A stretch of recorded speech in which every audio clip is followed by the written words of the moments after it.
Have you ever noticed when we go through the zoo and we see the bears in their cage, their habitat, their space, that there's always a glass wall between us and the lions or the tigers or the bears, oh my! But when we see a timid human, we don't have that glass wall between us and them. There's really nothing to protect them. They're in their space, and often we're right up in their space too. Observing timid humans, quiet people, wondering, why do they act so bashful?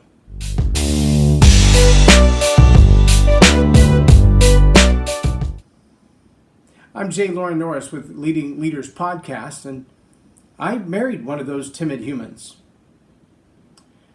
The irony to me is that after almost 25 years being together now, the growth that I've seen in her to step out of her comfort zone, to move into somebody else's space, to take the chance that her presence, her knowledge, her compassion, her love, her understanding could influence other people.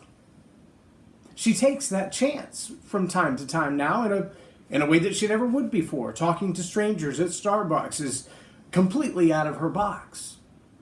It's like if you went to the zoo and there was a door to open and let you walk into the lion's cage right there with the big scary animals, and you thought, I'm not opening that door because I could be lunch. And that's what timid leaders often feel like. But I can tell you, though, that the influence, the impact that she has when she comes out of her box, when she steps out of her comfort zone and allows the leadership compassion that's in her, the influence that's in her, the life that she's lived, the things she's experienced, the wisdom that she's gained to shine through.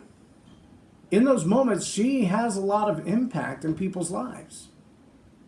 You know, one of the things that I've learned in being a communications coach, and I say it all the time, transforming stories transforms lives. And those are dovetailed together in more ways than you could possibly imagine. Both in the story that we tell, when we understand that the way we express ourselves, our metaphors, they reveal the deep psychology of who we are. They reveal the subconscious mind and what we're thinking and feeling, and sometimes we just don't say those things. We'd be afraid to express what we think and feel, and others might judge us. They might think wrongly of us.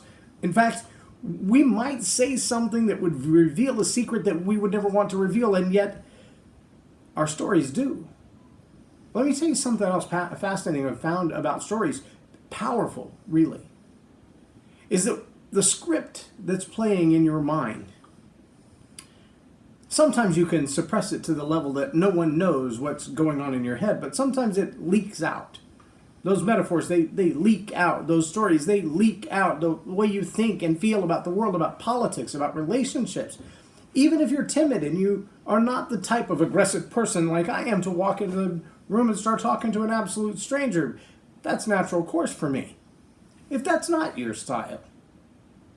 But over dinner, with a friend, in a quiet space, your environment, just the two of you, your own enclosed glass and habitat, and there's no one in your space. But the stories that you tell, they reveal your secrets. And sometimes in the revealing of those secrets, you hear something that shocks you. Now the question is, how do I change the story that's on the inside of me? The answer is simpler than you think.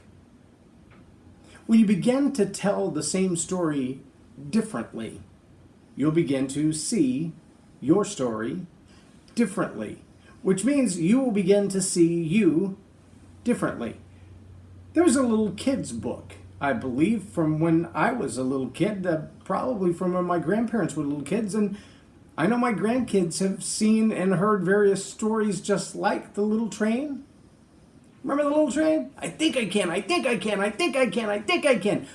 That's the story being told with positivity, leading with positivity, believing in yourself when there's really not any evidence.